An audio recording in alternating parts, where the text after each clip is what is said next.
All right, we got Rich. Yep, I'm here.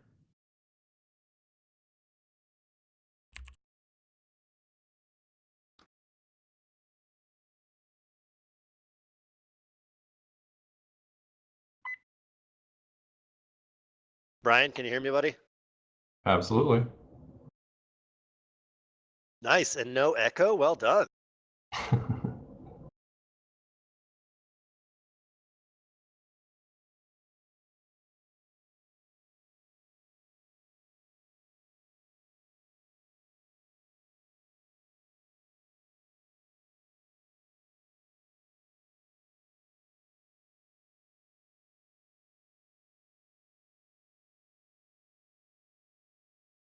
Okay, if you guys are sticking around or you're just popping in, we're going to start ICONversations in just a couple minutes. I'm excited for you guys to all meet and hear from these rock stars.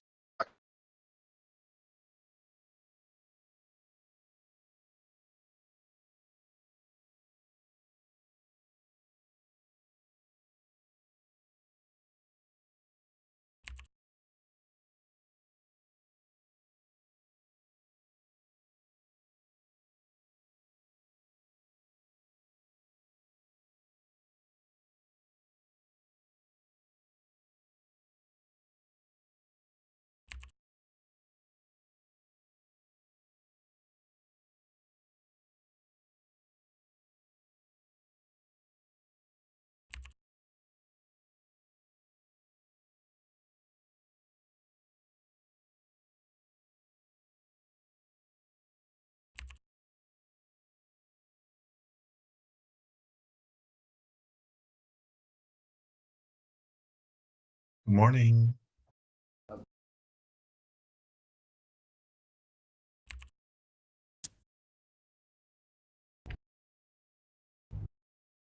I'm having an issue. Anybody hear me? Oh, I can hear you. Yep, we can hear you. Thank you so much.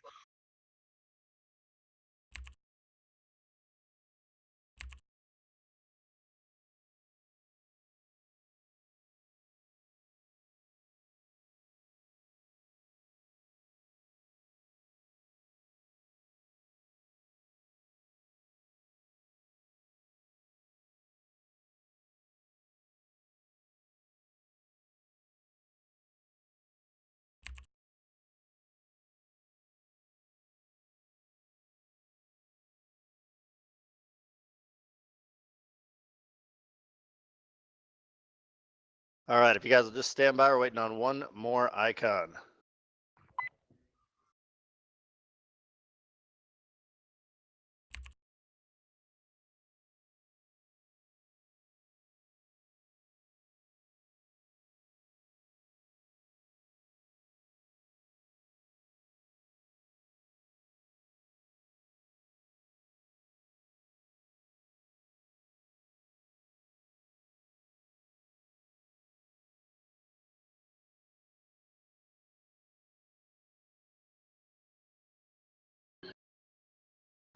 Come on up to the stage.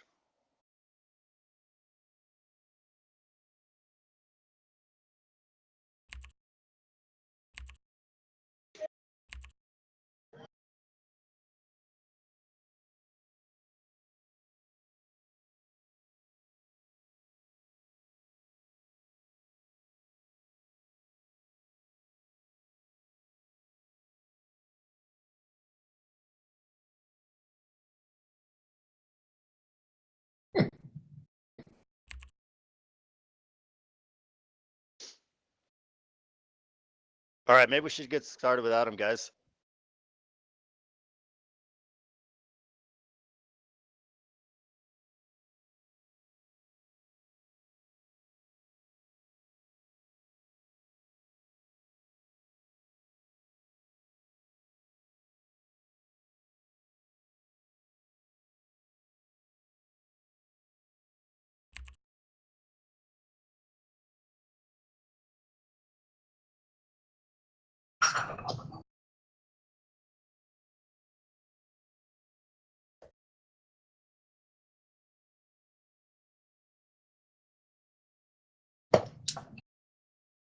All right, I think we're going to go ahead and get started. I think he'll jump in here in just a couple minutes.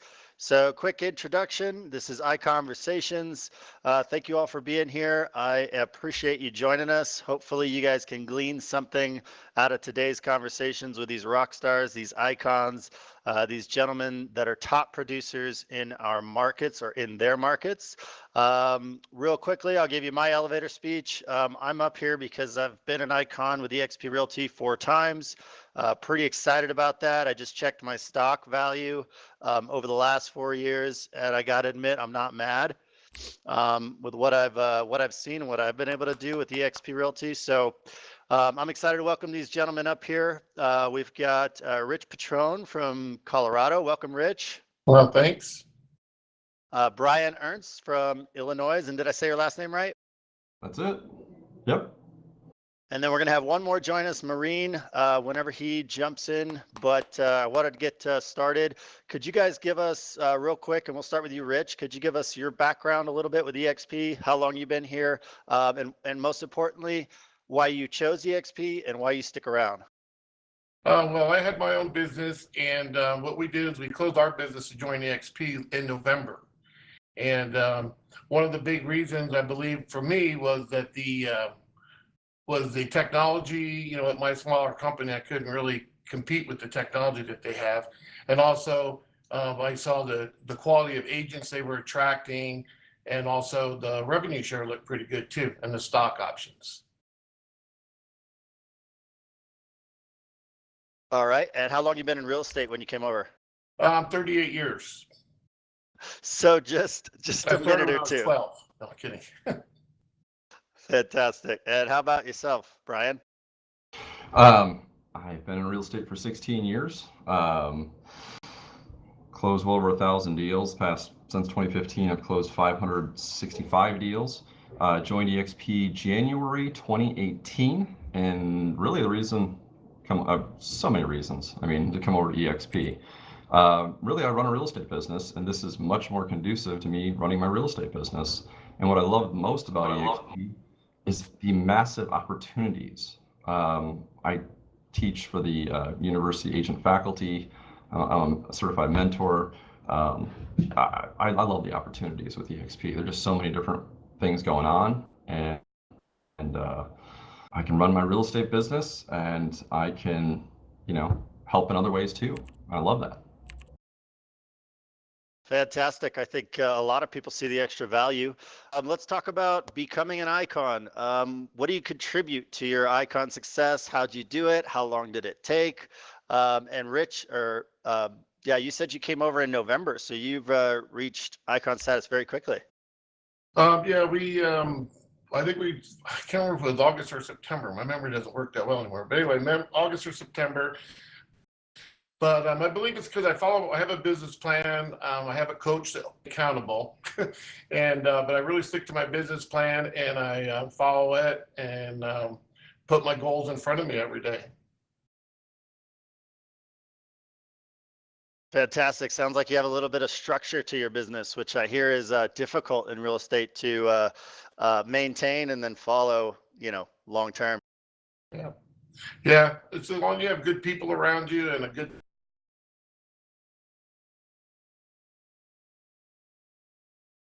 staff.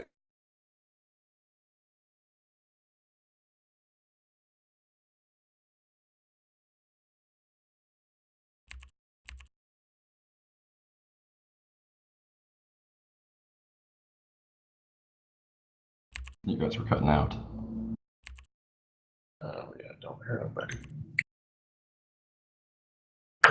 I don't hear you either. Can you guys hear? I've got a puppy that took over my screen. Yep, I can hear. Rich, could you go back to your structure and real quickly, like what does your day-to-day look like? When you said you've got a structure in place and a business plan, how do you follow that daily?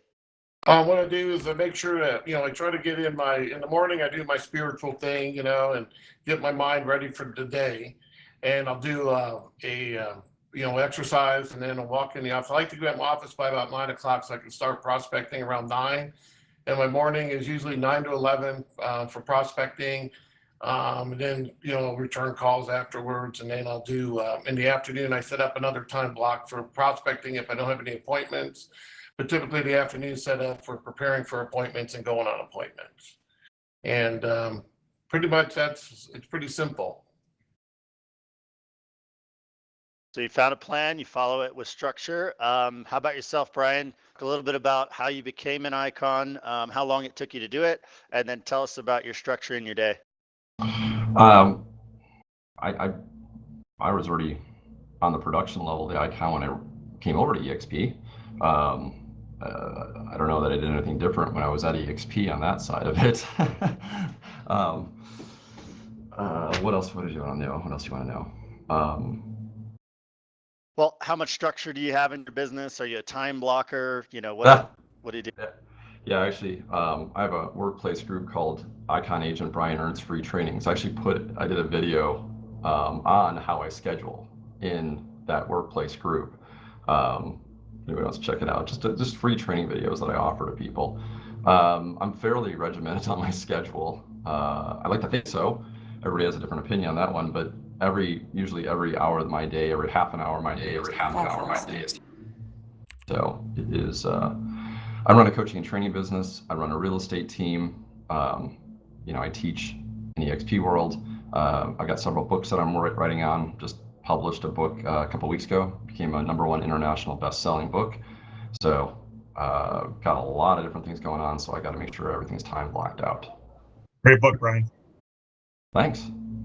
And is your workplace group, is it open or is it a closed No. group? Can everybody join in? It's closed, but anybody can join it. We'll let everybody's welcome. Yeah. Icon Agent Brian Earns Free Trainings is the name of the workplace group, and I just post all my free trainings in there for every EXP agent. If it helps, great. I want to be able to give back to EXP as much as I can, and especially with the Icon program. When I first saw it and they said these are the things you need to do to become an icon other than the production, I kind of went through the whole list. I kind of was trying to do them all. When I got interviewed last month for that part of the process, the icon process, I think I missed just one different way, you can give back to EXP. But I was, anything that I could do, teaching, training, helping any way possible. I formed an agent leadership council in Illinois too, to help out Illinois agents from better communication, more events, get people to those types of events, help for agent attraction. So help the new managing brokers come on. So there's just a lot of different things that I love about the Icon Agent program. Just say, hey, you should do these things. Okay, I'll do those things. It works. That's fantastic. Now it sounds like you, that's a good segue into leverage and delegating. It sounds like you wear a lot of hats and you perform a lot of different parts of your business.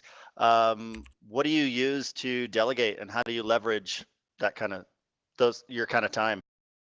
Well, currently I have 3 agents on my team. One of them's in full-time production, and the other 2 are kind of doing everything else. They're in production too, but they're really handling all the other fires that I start. They're kind of in charge of trying to put them out. I wouldn't necessarily call that the best delegation, but it's kind of something like that. It's exciting. Every day's a new adventure with me.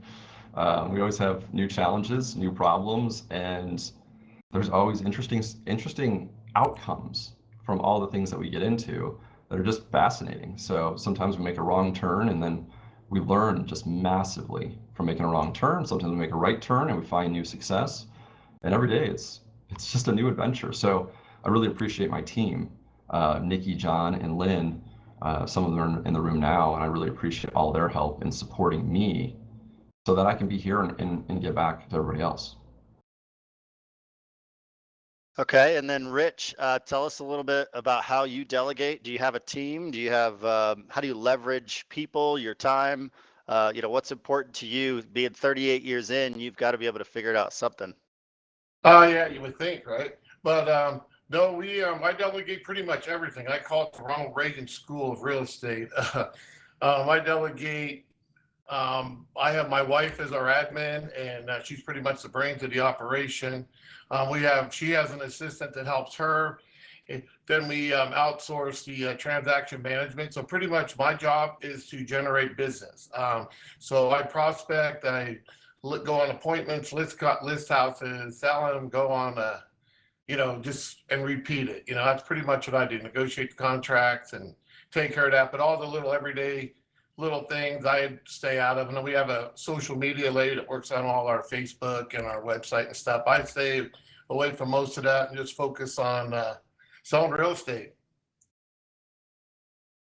Fantastic. And welcome to the stage, Maureen. Are you there?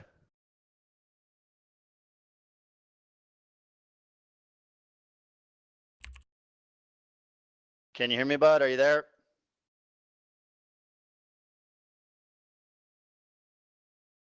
All right, I guess not. That's okay. Well, let's see. Okay, so we've touched on some of your structure. We had a question from the audience. Could you guys elaborate on your prospecting? Just give me a quick 10-second. How do you prospect? What does that look like? And what time of the day you do it and why? I could go. I just what I do is I do it in the morning from 9 to 11, and I call my past clients and any of the leads that we generate online. Usually those leads go to my team, but the ones that the ones that are listings I take. So I do is follow up, call my past clients, and if something's coming up in the morning, like today I have an appointment here, I'll I have time block 1 to 3 in the afternoon for it. So I definitely get my 2 hours in every day. Okay, and a follow-up question to that, and this may touch somebody else in the audience, but I've not been in business quite as long as you, only 7 years for me. I don't know what conversations to have with my past clients after the closing. So could you elaborate on when you're calling them and chatting with them, what kind of conversations you're having and what they're about? Well, what we do is we have a structured plan for that also. So we call them the day after closing. And so the day after closing, I call and say, hey, this is Rich, just want to follow up on the closing. We know we went through so much. Do you guys have any questions about any of the papers that you signed and all that kind of stuff? And then we call them, then 7 days, we call and ask them how the move went, how the house went, how's everything going with the house? That's the scary question. Because you're like, oh, hope everything's good. But anyway, so you go into that conversation, and then we call them every 30, and then 60, and then 90. We call them every 90 days till they die, is what I say. But we call them, it depends on what's going on in the marketplace. I'll bring up stuff like, hey, this is Rich, just wanted to touch base. Interest rates are at the all-time low, surprisingly, and whatever's going on that has some value that can help them to kind of know what's going on. And then we always ask for referrals. Say, we're here, and so we try to keep our face right in front of them all the time, so that we don't lose them to these, like the open doors and the Zillow and all that stuff. So we stay in really good contact with our past clients, and that is probably the bulk. That is the bulk of our business too. And is there a system or a database management tool that you use for that? Yes, we use Top Producer. In fact, it's kind of scary. I started Top Producer when it first came out. That's kind of weird. But anyway, so we're with Top Producer, and so every day my assistant prints me off a list of people to call. And with that 90-day structure, there's usually enough there to keep the 2 hours going or more, and that's how we do it. So. And every once in a while, if I've called them and talked to them, sometimes I just set out a time where I just write notes to them, handwritten notes. So sometimes it's conversation, but about once a year, I try to send them a handwritten note also. Fantastic. And then I know that we all do business a little differently. So Brian, tell us about what your prospecting looks like and how much time you spend doing it. I'm always looking for new prospecting ways. So I'm always trying new things. The stuff that I've kept for the majority of my career is basically geographic farming. It can be direct mailers, it can be different sign advertisements, newsletters. That's something that's been consistent for basically 16 years of my career. Then we've added a lot of other different things in. What we've cut out over the past few years is all the online leads. Got rid of those. So then we were introducing new things and implementing all the stuff that KV Core has to offer. We're trying out YLOPO. We're trying out a lot of different, systems out there. And a lot of them are nurturing systems that, they haven't quite come to fruition yet. We've also taken on a lot of circle prospecting too. Instead of calling for sale by owners and expireds, we're just calling straight sellers. We're going right to the source, right to the source. And we've actually had surprisingly good success with that over this year in getting listings. So that's where the majority of my business has come from, is really the geographic farming aspect of this. That's fantastic. As you can see, everybody does it a little bit differently. Hey, Kevin, Now, can you hear me now? I can. Welcome, sir. Thanks. Sorry about that. Is there any questions I need to answer right off the bat to present? Yes. Give us your quick elevator speech, who you are, how you ended up at EXP, why you chose EXP, and then ultimately just a little bit of background about yourself, and then we'll jump you right in with everything else. All right, thanks. So joined EXP about 1 year ago. We thought about going independent actually, but then we realized the headaches involved with running an independent brokerage were innumerous. Run about 17 agents, 2 admin staff in-house, a small army of VAs. We are on the opposite spectrum of the previous presenter. We have the second highest Zillow and Realtor.com spend in the state of Wisconsin, so we run that pretty hard. In the wintertime, we actually try to increase that spend because most agents start dropping because its business goes down. My wife and I run it. She's kind of the brains behind everything.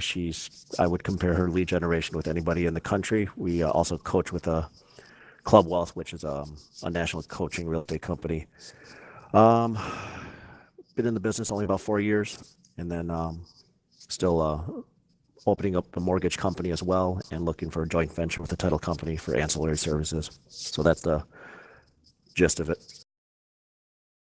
Fantastic. If there's any synergy in what you guys are all saying, it's that everybody does it differently. I think that's important. You know, a lot of people in this industry get into it and try and reinvent the wheel. But in my mind, it seems like if you've got a mentor or somebody you work with who showed you the ropes, you know, just figure out how to make that wheel move a little bit faster, right? Yeah. Oh yeah. So Hey, Rick, is there go ahead. room for questions? Hold your questions till the end, please, if you don't mind. Okay, thank you. Let's talk about tracking. This is important for people to have longevity in this industry. Tell me how you track your marketing budget, your lead generation budget, your advertising, and then ultimately, how do you track your day-to-day business? P&L, if you will. And go ahead, Maureen, since you're new, hop in. You're gonna have to. All right, no problem. For tracking, so since we're so online heavy, we created an in-house tracking system where we are able to see the ROI for every single lead source and per zip. So if I have a Realtor.com zip and it is giving us only like 2 times return on investment, we'll probably drop it. Our highest is 14, but we're looking for a minimum of about 3 to 4 ROI. For budget, I know ours is pretty high. It's 30 to 40% of our budget is on advertising. Having the premier agency Zillow allows us to do a few things. So our rep will actually send us our answer rates in comparison to others. Otherwise, we just have an accountant that keeps track of all of our expenses for us. Fantastic. And then Brian, how do you track your business? How do you stay on top of your costs versus your energy, your time spent, and all of that? It's always a work in progress because we're working on so many different projects. But the real estate side of it, you know, I'm going off my profit and loss statement and basically my daily tracking sheet and our weekly numbers. You know, that's the stuff that leads to the P&L. P&L is the after the fact, unfortunately for me. I'm constantly challenging my tracking system, challenging with new things and how to track it and look for the results that we're looking for, and just trying to figure out what we're looking for certain results. Now, the real estate side of it's, I like to think, it's pretty simple. You know, we're looking to sell houses, but all the other projects that we're doing and how that affects the real estate side of it is a little more challenging to track the direct influence where people have come to us. And my real estate team and selling houses, a lot of different advertisements and whatnot that are very difficult to track directly numbers from.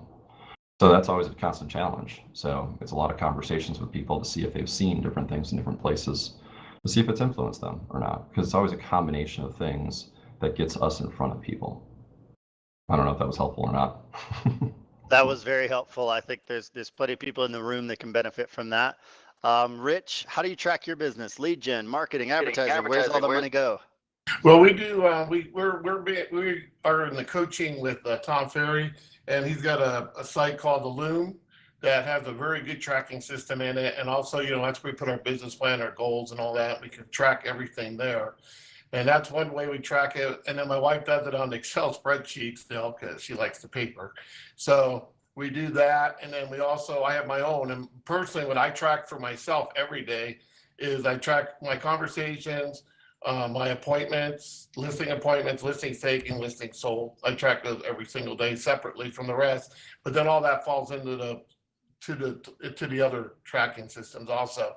And then also we track everywhere our business comes from. So if it comes from a past client, we put down past client. If it's a referral from a past client, the past client referral. If it's off the internet, we track that also. Or if we do, wherever it comes from, we track it so we know exactly where our business comes from, so we can focus on the main part. And then we put our efforts in that accordingly of where it's coming. So that's pretty much how we do it. But the tracking system, I've been tracking my numbers for a long time, and I believe if you want to have a duplicatable business, if you want to make your business duplicatable, you need to track your numbers. So. Yep, I think everybody in here would absolutely agree with that. Let me ask you a little bit more of a tougher question. So we all go through those peaks and valleys in real estate, and we have those big months and those big quarters and then the slow quarters. When you find yourself sort of falling behind your business or having those slower periods of time, what do you do to get a boost, and how do you get yourself back on track? And since I've got you on, Rich, let's go with you first. I go right to my main source of my past clients and my sphere, and we hit them pretty hard. We'll go back and we'll say, hey, look at guys, hey, market's kind of, if you guys know anybody that's looking to move, it's a good time or whatever. We just really go to that source. And actually, I'm going to pick up a new pillar this year because of the market. There's a lot more expireds coming up, so I'm going to start working the expireds really heavy. My coach and I are working on that. And go back to that. I used to do that back in the day when the market wasn't so great. And now, there seems to be more expireds coming up. So I'll be working on those right now I'll go to that source, and it'll be a good little bucket to go to. So, but mostly I go back to my past clients and we go to them to say, hey, look, who do you know? Okay, and Brian, when you hit those peaks and valleys, where do you go for a boost? Where do I go for a boost? Oh, geez, what a great question. I could use a boost some days. I think it's a bigger question of who you surround yourself with and who I surround myself with. People to keep me going, and sometimes it's not just, it's me helping other people, and that keeps me going too. I run a coaching and training program, so if I don't show up, there's kind of a problem with that too. So it's just giving back. That's the thing that keeps me going, gives a boost when I can help somebody else, level up their career in even the smallest of ways. That gets my head back on straight and back to reality for me. So I do believe that when you can teach something, you have a much higher retention of that information, and it's just a reminder of what I need to do. So it may sound like I'm helping, but a lot of times I'm just helping myself by helping others, if that makes any kind of sense. That's kind of what I do.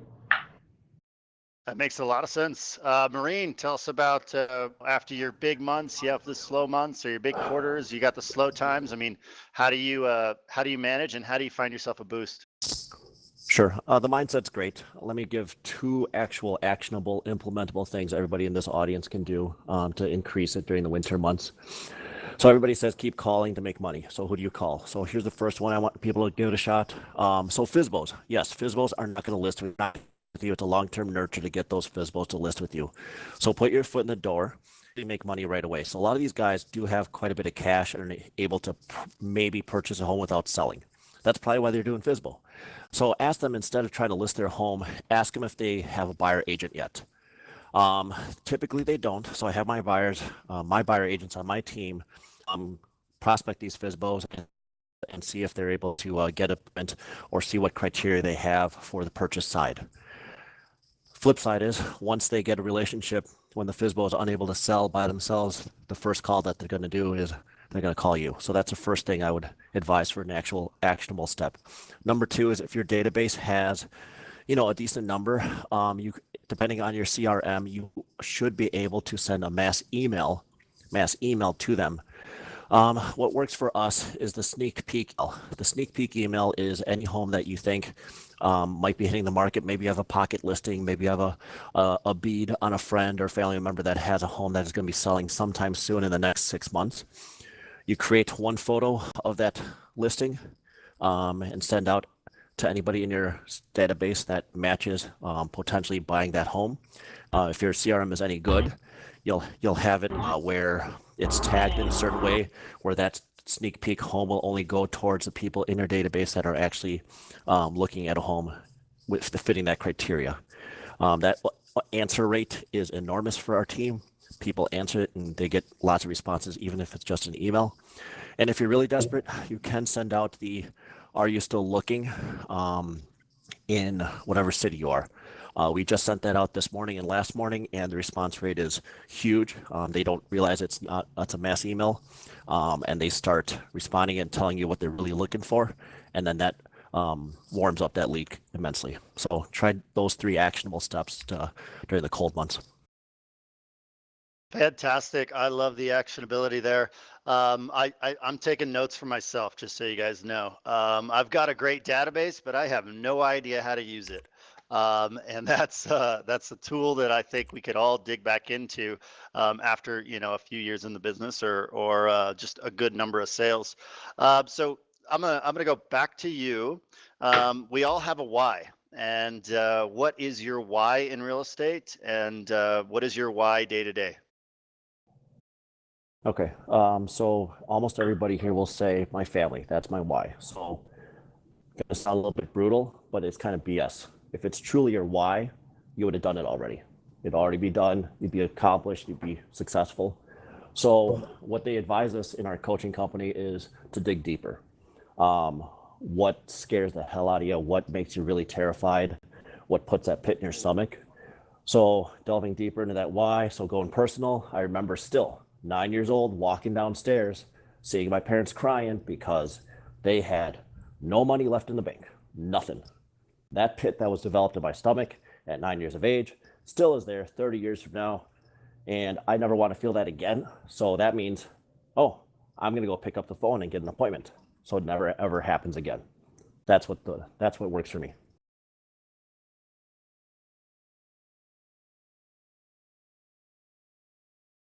Fantastic. But Brian, you can't say family now. I won't say family. Absolutely. I mean, I'm sure I'll rub some people the wrong way with this one. No, I don't have family in there. And when people do have the family, honestly, I think I'm a little jealous of that, to have that why. And I don't have that why in my life. I have reinvented myself quite a few times in my real estate career and restarted myself in my career. Made a lot of mistakes, learned from them, and really, here's my why. My why is this. The Jim Rohn quote that I like a lot is, "You're the average of the 5 people you spend the most time with." And I've made that my life purpose at this point. I want to find those 5 people. Now, it's not really 5, it's more than that. But if you're the average of the 5 people you spend the most time with, who are you? And for me, that's my why, is to find those people, to figure out what I don't know. I know I don't know a lot of things, and what don't I know, and how can I learn what those things are? So what I want to do and what I'm doing right now is I'm supporting my team and helping them to get to the levels that they want to get to, and I'm bending over backwards, whatever I got to do. John on my team is driving a brand new car. Now, yeah, it's a wrapped car it's like a rolling billboard, but it's a brand new car and he's driving it. He needed a car, and this was just part of the process that I don't know if that dude's gonna make enough money to get a nice enough car that I thought he should have, so I bought one for him to drive. Yes, it has my face on the side of it, and But these are the types of things. If I can help somebody in a way that nobody else could help them, that's really my purpose in life, to get people to see things that they could never see before. And that gives me motivation in life. That gets me out of bed in the morning. So it's not family. Well, maybe it is family. It's just I'm picking different family members. Maybe that's a different way of putting it. That's what I got, Kevin. I love it, man. That's unique and impressionable, I think, for everybody. Rich, tell us about yourself and why you do this and what your big why is. Well, I do it because I like doing it. It's fun, and real estate's fun. People always ask me, when are you going to retire? And I always tell them, when it quits being fun, I'll quit. But I really like what I do, and it's fun. It might sound corny, but it's a fun business to be in. And but my why, not to tell you, I got 6 grandkids, and I just want, and I have family in the business, and I believe I've got one little one, 11-year-old, so already talking about joining our organization, our team. So it's fun for that. And so that's my why, to keep this going and to make a positive mark in the real estate industry, especially in our area, which I think we've done. But, just to keep that, I don't know, that legacy. I want to just pass out a good legacy to my grandkids. So when they take over the reins, they'll be doing good. So that's really the motivation. And plus, my little selfish one is I want a G-Wagon. So that's up on my screen too. So. Yeah, we gotta all have goals, right? Well, Rich, let me take it a little different direction here. So if you had a limit to your success, what would it be? A limit. I sometimes, well, not sometimes. I get complacent. Do get complacent sometimes. Complacency sets in. From being in the business so long, a lot of times I'll be sitting in my office and the phone rings. Somebody says, "Hey, I want to list my house," or somebody I know wants to sell their house.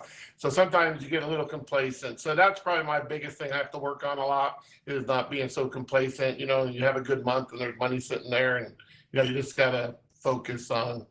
I try to start every day at 0, and that keeps me, motivated. So, 2008 was an eye opener for us. So that's kind of taught me a few lessons. Yeah, I understand that. I didn't come into real estate until well after that. So, I speak with agents and brokers in my area, and they all kind of give me that, oh, well, you had it easy because you weren't here for 2008 and so on and so forth. And I think that's a fair thing to think about. And complacency is tough. I think we all deal with that from time to time. Maureen, what about yourself? What limits your success? There really isn't any limits that I can think of. With EXP, I mean, we could really go anywhere. I mean, my goal is to take over the state in terms of like recruiting in every single county, to have an agent in every single one. I guess if I really have to, I'll choose a prototypical, which is my own head. But I don't know. That's kind of a pretty easy answer. That's everybody has their own hurdles. The mindset, everybody loves teaching about mindset. But I think there's a reason that the therapy industry in this country is so high. Nobody ever really does anything. They talk about what their problems are, but they never actually implement anything. I actually thank my wife all the time because she's very big on just do it. Okay, yeah, you feel effed up in the head. Okay, whatever. Now go fix it and go do something about it instead of just talking about it ad nauseum. I hate this question actually in general, simply because I think it feeds into the oh, woe is me, there's limitations, oh, I got to get over it, without actually doing anything about it. All right. Well, I think that's a fair way to look at it. I think a lot of people, have so much discussion about what, and I think action definitely prevents limits. And so, Brian, on that, what kind of limits your success? I mean, you've got your books, your coaching, your real estate team. What really limits you, and is there a limit? I kind of agree with Maureen's view on this too. There's so much stuff going on with that, and I think the biggest thing that holds me back is just me. It's not necessarily limitations. And I think it's just acceptance for me. to accept what I am, where I am, what I'm doing, embrace that, embrace the journey, enjoy that journey. So it's if anything's holding me back, it's myself, and it's not necessarily from achieving things at a higher level, but achieving things at a level that I don't know, it's a better word, that I'm passionate about. I'm not going to say enjoy, but thing that I'm passionate about, things that get me going, because things that I don't care about, well, they don't bring me any motivation. So just for me, it's just to be in the moment as much as I can, and I struggle with that. That's one of the hardest things for me, is just to enjoy the moment. Yeah, I could definitely echo that. Part of the benefit and the negative to always being available is always being available. And I see a lot of agents like myself that struggle with that, and being engaged in the moment and being a part of what is happening all around you, but then also having to stay connected. I think a lot of agents struggle with that. So let me do this before I ask you guys a couple closing questions. I think you all have something special that you can share to the crowd here. So if you could give me one thing that you have told somebody, whether it's a teammate, another agent over the years, or something that's important to you in your coaching, or something important to you in your career, give me your one thing that you'd like to impact somebody with today. And I'll start with you, Rich. Oh, great. And this question, hey, just so you know, this question is not on the list, you guys. So be prepared for some fun answers. Well, let me see here. So one thing I can tell, well, I think real estate is a career. So my thing is, you need to be committed. You need to be committed to your business and do what you need to do to make it work and treat it as a business. I always tell my team, real estate's a career, not a hobby. And that's what I tell them. And so I would say I'd pass that on, is that, treat it as a business and be committed to it, and, track your numbers, do your prospecting, and you'll do well. Consistency, that's the key to life. All right. And Maureen, thoughts on that?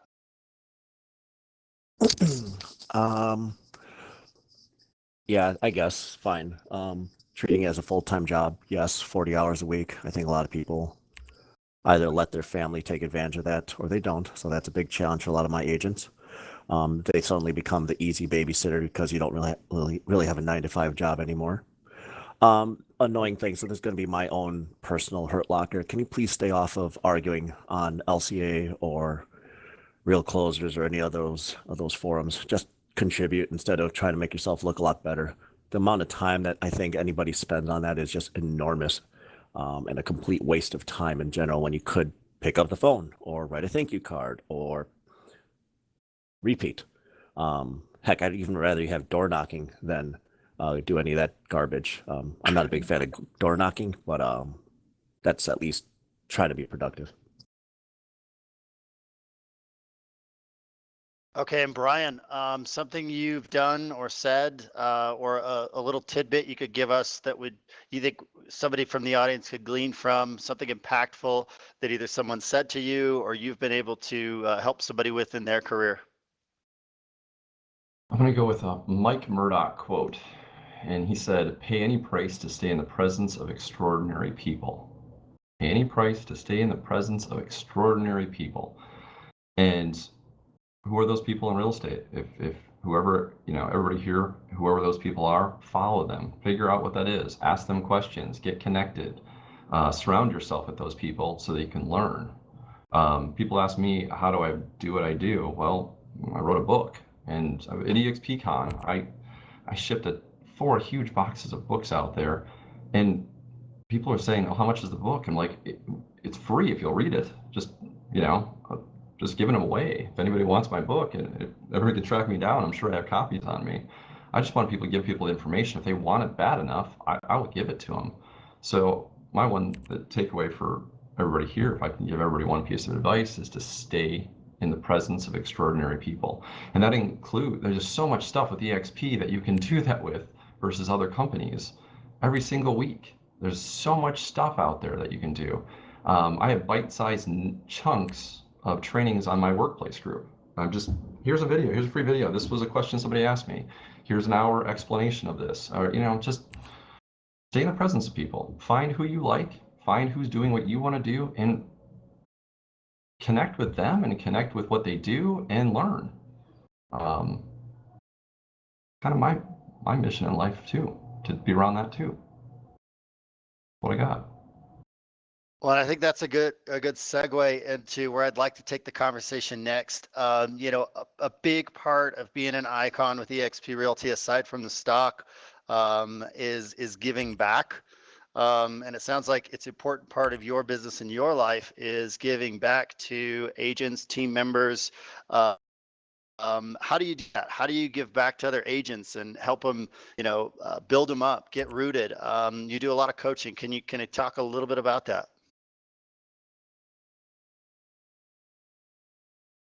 You want me to go first? Yeah. So you're asking how to build up agents? Is that what you're saying? Yes, and how do you give back to agents, team members, and the company?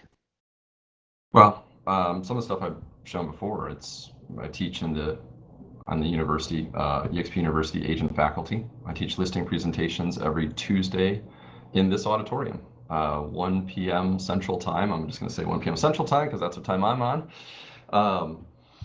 And it's a 4-part series. And I really believe that listings are the name of the game.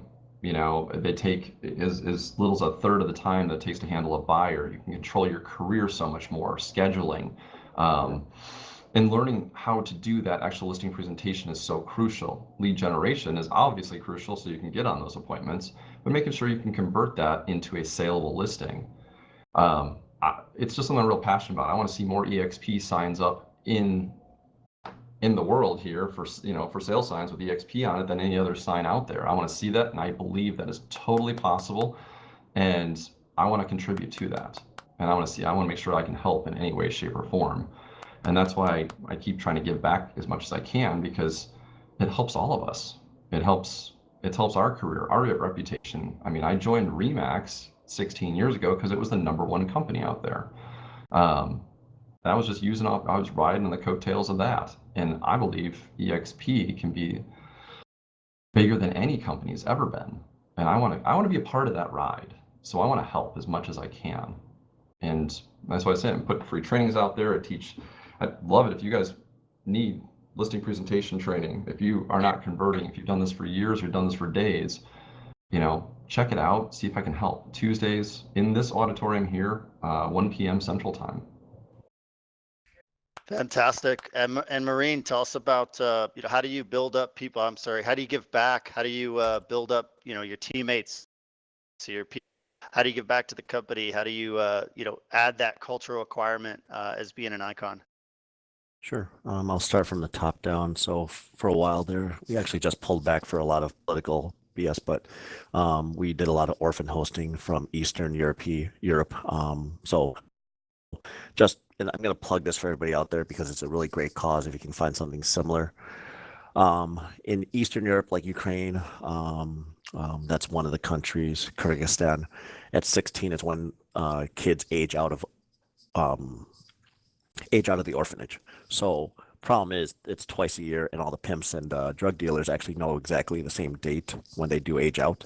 So what we do is we actually host them over here in the U.S. because there's a better chance of them actually getting adopted if the potential host families meet them in person, as opposed to seeing one crappy photo online and then a small bio in person. So far, we've been 5 for 5 on those hostings. So that's a really great way to kind of pay forward. So then going down to the agents, we used to actually have not mandatory, but if they wanted to donate for their commissions, it would be $25 per, but then we would give them a $25 back if they got a 5-star Zillow review. So it wasn't like they were losing every single time. And then after that, so going down the line, we have a big thing in terms of the micro charities and micro helping. We love it when we take on agents that had kind of a plateaued job. For example, our best rookie, she was a quick trip manager, and in 6 months has already had 30 transactions under our name. So she's on fire, high motivation, a lot of openings for her. And then that, oh, and I guess that's it really. Just making sure we have a better life for them. It's really not anything too complicated. Fantastic. And Rich, tell us a little bit about how you guys give back both to your community, agents in the field, and team members, and ultimately to the company. Yeah, we give back. We're in Littleton, Colorado. So we're just south of Denver, and we're in the historic district. I have an office right on Main Street here, and we give a lot back here. Today we're doing pumpkin polls, so we got the thing, and they collect money, and we donate there, but we donate a lot of money to Catholic charities. We give money to St. Jude's and Children's Hospitals. Those are where a lot of our efforts go. As far as giving back, we try to continue anywhere we need to be needed. We do. We collect food for the Meals on Wheels, for to fill the pantries for the people and things like that. So anywhere we're needed, we go. And as far as training and stuff, we do training to my agents. We have our crew here. I think we got 4 of them right now. And what we do is I do a Monday morning training every Monday at 11 a.m. We have training, and it's open to anybody. Over here in our local group at EXP, we participate in anything they need us at, with the local EXP agents. Did a roundtable over at the outpost, and little things like that. But we're always willing to share what we do. I've got like 5 PowerPoints I use, and someday I'd like to probably figure out how to do it up here in the school over here in the auditorium, whatever we do them at. I just don't have the technology knowledge, I guess. But when I figure that out, I'll be willing to share it with anybody, especially now with I think all you guys that have been in the business not so long are going to have to learn a lot about how to handle listing management with with the listing management, with doing price reductions and things like that. So that's what I train my team for a lot, is how to handle that situation. So anyway, I hope that answers your question. I think it does. And I think it shows that we can all do something a little bit differently. For me, that's one of the most beautiful parts of this industry, is we can all have our own success and we can all give back different ways. It sounds like between the 3 guys, you all do things, your own way. And I think that's super important. Let me make this a little bit lighter and let's do something kind of fun. Give me a quick epic fail moment that you had in your career that changed either the direction of your career, or you had a big fill in the blank moment that you had to make some changes. And Rich, go ahead since I got you. Well, we decided we were going to start doing a survey of all our people, and when the survey came back, and this is back in the mid '90s, before half of you were born. But anyway, so we did the survey, and that's a scary thing to do, a survey to all your clients that you work with, and we still do one now. But it came back, and the biggest thing was, the lowest thing I had was communication. Now remember, this is back before cell phones. Ouch. So I was like, oh my God. So now we get 10 pluses on that. We communicate more than they even like. So we really turned that around. But I guess that was my aha moment. And, it's really helped because they probably hear from us more than they'd like to. So. Fantastic. That makes a lot of sense. That definitely sounds like it shifted things for you. And Maureen, tell us about a moment you've had.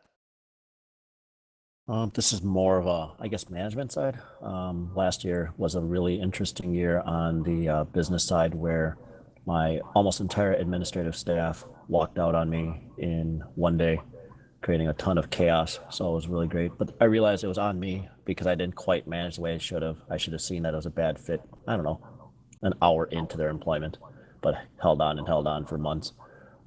So learning to cut bait quicker, and then also just be a little bit more upfront about things was big. So not sure if that applies for a lot of folks here, just if they're running teams or if they're planning on it. You might think that, oh my gosh, I need these people. But if you operate from a position of weakness, it'll just end up bad anyway. So kill it quicker. You're probably touching base with people and hitting them on their heartstrings more than you realize with that.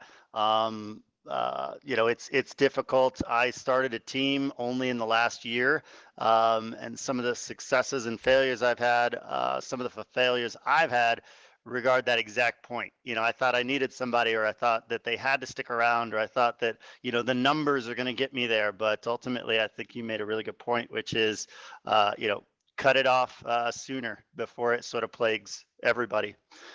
Brian, tell us about a moment, a career change, a shift change, an epic fail, something that happened that made you make decisions a little differently. I don't know if we have enough time for this. Oh, come on, hang in there. You got 2 more minutes. All right. Well, one of them was when the market, crashed, the bubble burst, back a few years ago. That I had to relearn the business. That's the biggest thing. I didn't realize this was a real estate business. I just thought I was just selling houses, making a couple bucks. And then I realized I run a real estate business, and it is a business. I'm an entrepreneur, and it changed my whole outlook after that.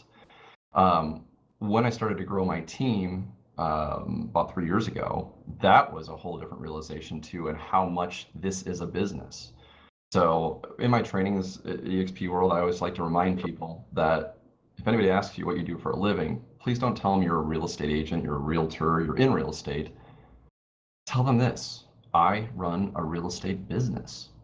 And that's what I do. I run a real estate business, but I didn't know that. It took me quite a few years to figure out that I run a real estate business. And epic failures over the last 3 years. I mean, there's quite a few in there, but I've learned from them. And I think this is important: is fail, learn from it, and move forward. Don't be afraid of that failure. Embrace that. Find the positive in it, and keep moving forward. People tend to think that I get, kicked down a lot of times, and it's like you just keep getting back up, Brian. I said I don't feel like I do, but I guess I do.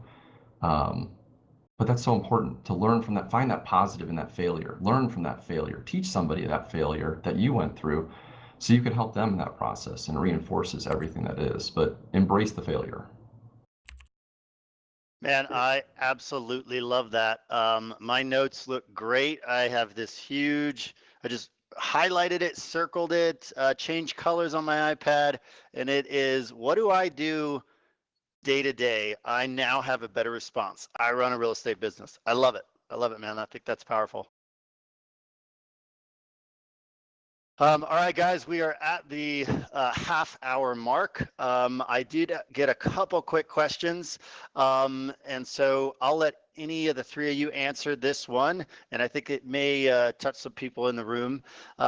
Anybody who started in real estate as a second career, what would you say is a good leaping point or a good tip for them if real estate is not their first career? Quick question, when I can get a chance. I'm on mobile. Yeah, give us 1 more minute.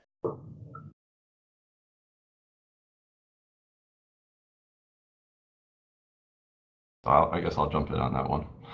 If people are real estate as a second career, treat it like a business. Still treat it like a business, and I think that's so important. I like to encourage people and ask them, when can you do this full time? When can you really get into this? And do you want to get into it is the first question, obviously. And if they do, going to take to get you into this, because I think this running a real estate business is not necessarily a 40-hour-a-week job. It's a lifestyle. It's a way of living. And the sooner you can get into it, the sooner you can learn. It's just, there's so much stuff going on. It's just a massive amount of information. So what I do is I encourage people to figure out when they can actually do it. And if they can do it part-time, run it like a business. Make sure they are running it like a business, and make sure they're tracking their numbers. They have a profit and loss statement. They know their expenses. They know their, all their details of that. Fantastic. And then go ahead with your one question on mobile, and then we'll wrap it up.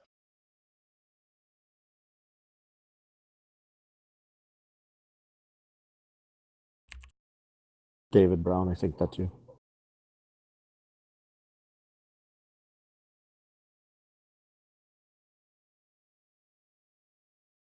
All right. Good question.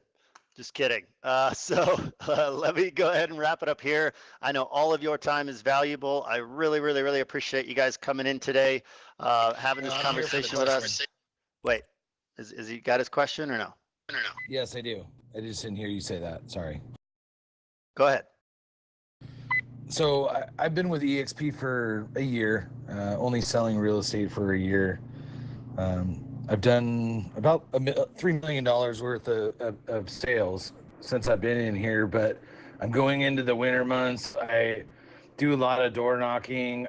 My database isn't huge, only from what I've accumulated from my sphere of influence and just doing open houses. And I like that you guys touch base on what your go-to if you had to get something. And as far as doing a listing, it's hard to float those expenses because it's about $1,500 a month for to start out with one of those listings with video and everything out here. What would you give as a piece of advice that would just be your go-to every time if you needed business? So let me take that one, guys. I know we all went through the different ways that we conduct our business. So let me just give you this. If you've done over 3 million in sales, find out where that was sourced, where that came from, and then work that same system and where that came from. So if you've got a year in and you're worried about the winter months, don't, because my busiest months of the year are oftentimes in the winter, and that's because 90% of the other agents in my field stop working. And that's when I work harder. So stay on top of it, whatever your primary lead source is, keep working it, keep pushing, and I think you'll have long-term success. And you may find that December will beat out your May or your June or your July every year. So again, everybody, thank you so much for being here. Really appreciate your time. Rich, Maureen, Brian, you guys are fantastic. All great information and all from different perspectives. Thank you all for attending. I'll wrap this up now. You guys are awesome. And I think everybody needs to go on, have a great productive weekend. My favorite thing to say in real estate is more, and next. So hop on those future calls, guys. Stay busy and get out there and have a great weekend. And thank you all for being here. Oh, and sell. I like that. Thank you, guys. Have a good one.